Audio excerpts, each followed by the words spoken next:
बिस्मिल्लाहिर्रहमानिर्रहीम। अस्सलामु अलैकुम। Dear students, my name is Shafiq Asgar and I'm teaching you mathematics. Students, आज का हमारा जो टॉपिक है वो है diagonal matrix. What is diagonal matrix? Last lectures में हमने मैट्रिक्स को डिटेल से पढ़ा और उसकी टाइप्स हमने डिस्कस की। Row matrix, column matrix, square matrix, rectangular matrix. So diagonal matrix जो है ये भी मैट्रिक्स की एक टाइप है। डायगोनल मैट्रिक्स को पढ़ने से पहले आपको डायगोनल के बारे में आइडिया होना चाहिए कि डायगोनल क्या है, डायगोनल किसको बोलते हैं और इस मैट्रिक्स में डायगोनल क्या है। तो डायगोनल को नीचे वीडियो में डिटेल से सीख लें आप। हम चलते हैं डायगोनल मैट्रिक्स की तरफ। A square matrix is called diagonal matrix if at least any one of the entities of its diagonal is not zero or non-zero. Non-zero, you can write non-zero, and the non-diagonal entities are zero or must be equal to zero. तो उसका मतलब क्या है कि कोई भी square matrix diagonal होगा अगर उसकी डायगोनल एंटीज में से कम एक एनीवन, कम से कम एक नॉन जीरो हो और जो नॉन डायगोनल एंटीज है वो जीरो होना चाहिए। तो ऐसा स्क्वायर मैट्रिक्स क्या कहलाएगा? डायगोनल मैट्रिक्स कहलाएगा। आइए इसको एग्जांपल से समझते हैं। यहां पे हमारे पास एक मैट्रिक्स दिया गया है, ए मैट्रिक्स। अब इसको देखते हैं क्या ये स्क्वायर मैट्रिक्स है जी। तो स्क्वायर मैट्रिक्स को याद करें, आपने पढ़ा था स्क्वायर मैट्रिक्स क्या होता है। A matrix which have equal number of rows and columns। तो बिल्कुल ये स्क्वायर मैट्रिक्स है। तो यहां पे एक मैट्रिक्स ए दिया गया है, याद करें स्क्वायर मैट्रिक्स की डेफिनेशन आपने पढ़ी थी।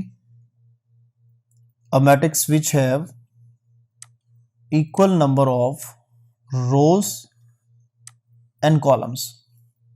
एक ऐसा मैट्रिक्स जिसमें नंबर ऑफ रोज और नंबर ऑफ कॉलम्स इक्वल हो। यहां पे देखें तो इस मैट्रिक्स में नंबर ऑफ रोज आपके पास 3 है और नंबर ऑफ कॉलम्स भी आपके पास 3 है। सो ये मैट्रिक्स जो है ये आपके पास ये मैट्रिक्स क्या बनेगा? स्क्वायर मैट्रिक्स बनेगा।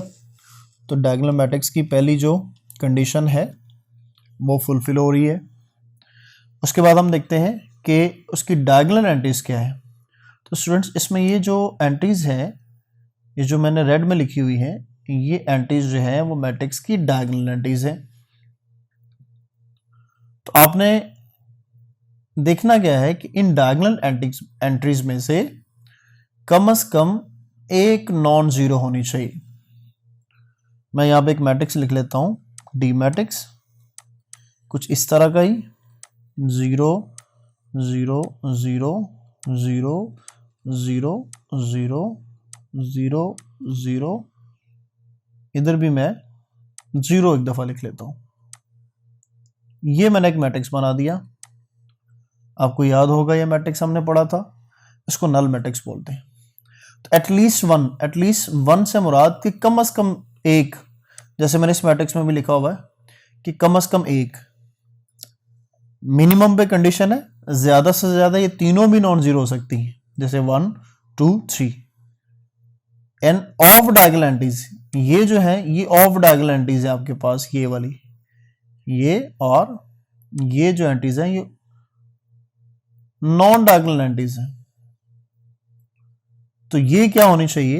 ये जीरो होनी चाहिए। तो मैट्रिक्स क्या कहलाएगा, स्क्वायर मैट्रिक्स कहलाएगा। अब इसमें आ जाए बी में, इसमें देखें आपके पास डायगोनल में कम से कम एक नॉन जीरो है और ये जीरो है, ये भी जीरो है, और नॉन डायगोनल एंटीज भी आपस में नॉन डायगोनल एंटीज भी जीरो हैं, तो ये मैट्रिक्स भी क्या कहलाएगा, डायगोनल मैट्रिक्स कहलाएगा। इसी तरह एक और एग्जांपल को देख लेते हैं कि आपके पास यहाँ पे 1 है, 0 है, 13 है, तो जो डायगोनल है उसमें नॉन जीरो एंट्रीज आ रही हैं और जो नॉन डायगोनल है वो 0। तो डेफिनेशन के अकॉर्डिंग ये तीनों जो है वो डायगोनल मैट्रिक्स हैं, जिसमें मिनिमम कम से कम एक नॉन जीरो होना चाहिए और ज्यादा से ज्यादा तीनों भी नॉन जीरो हो सकते हैं, जैसे मैट्रिक्स ए में है। तो ये क्या बनेगा, डायगोनल मैट्रिक्स बनेगा। अब अगर कुछ इस तरह का होता है कि वो सारी जीरो हो जाती हैं, जैसे कि मैट्रिक्स डी के अंदर है, ये तमाम मैट्रिक्स जीरो होंगी,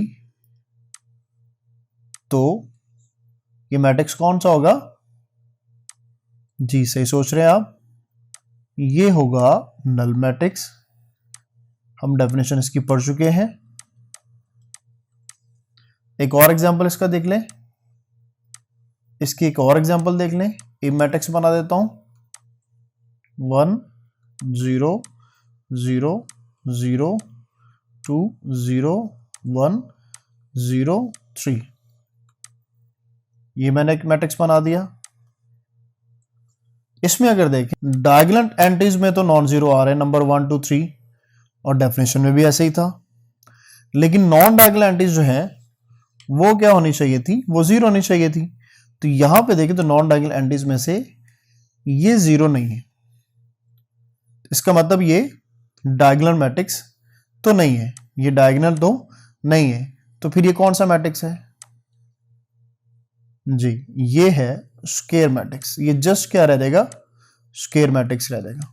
जब हमने शुरू में पढ़ा था कि डायगोनल मैट्रिक्स जो है वो स्क्वायर मैट्रिक्स को ही बोलते हैं, उसमें सिर्फ कुछ कंडीशंस हैं कि उनकी डायगोनल एंट्रीज में जो है वो नॉन जीरो होना चाहिए और नॉन डायगोनल एंट्रीज जो है वो जीरो होनी चाहिए, तो वो क्या बनेगा, डायगोनल मैट्रिक्स बनेगा।